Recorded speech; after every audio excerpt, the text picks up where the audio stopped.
Antena Zagreb. Hashtag Bullhit Antene Zagreb.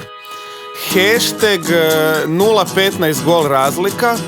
Hashtag valjda će biti bolje.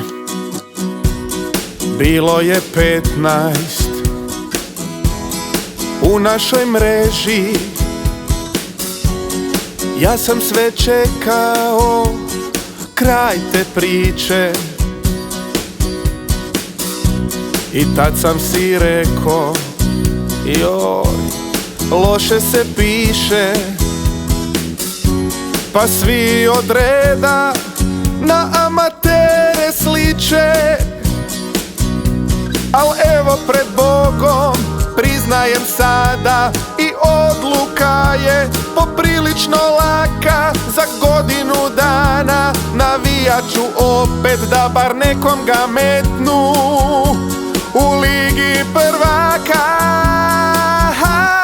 Bilo bi dobro zabiti ga opet, nogom, glavom ili uz pomoć ramena. Kao nekad veselice golu, nek dođu dobra nova vremena. Najbolji glazbeni mix. Antena Zagreb.